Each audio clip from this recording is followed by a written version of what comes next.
अगर हम वोट का तयन सही करें तो सही हुक्मरान हमारे ऊपर आएंगे। हम अपने सही लोगों को अगर यूटिलाइज करके सही लोगों को आगे लाएंगे तो सही हुक्मरान आएंगे, पढ़े लिखे लोग नौजवान आगे आएंगे, तो तब जाके ये मुल्क कामयाब होगा। और उसके अलावा ये बेबुनियाद है कि हम लोग उठ के हजारों के खिलाफ या किसी दूसरे बंदे के खिलाफ नारेबाजी करें। फौज भी हमारी अपनी है, ये लोग भी हमारे अपने हैं, ये रियासत भी हमारी अपनी है, ये पुलिस भी हमारी अपनी है। जब तक हम लोग मिलजुल के इस पे काम नहीं करेंगे तब तक इसका हल मेरे ख्याल से नहीं निकलेगा। अवामी एक्शन कमेटी की हर कॉल पे हमने एज अ ताजर लब्बैक कहा।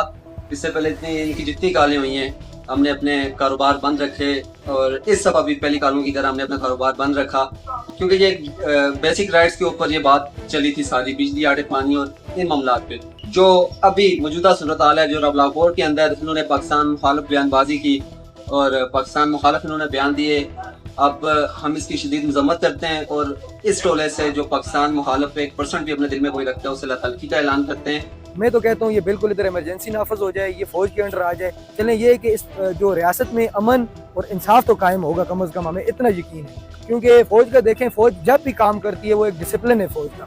फौज में देखें ना, कभी किसी के साथ आपने सुना है फौज में किसी के साथ ज्यादती हुई है, फौज ने किसी आम आवाम का हक खाया है?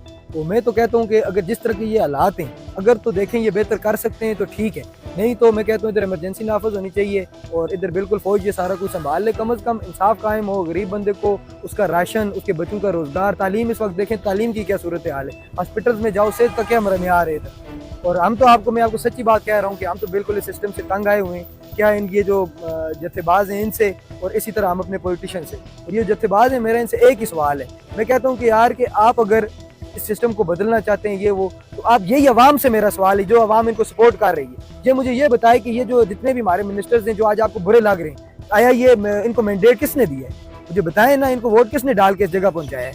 आप ही लोग इनको पहुंचाते हैं और फिर बाद में आपका ये असर होता है कि आप उन्हीं के खिलाफ खड़े हो जाते हैं और आपकी आओ भगत शुरू हो जाती है। तो ये आपको वोट देने टाइम सोचना चाहिए।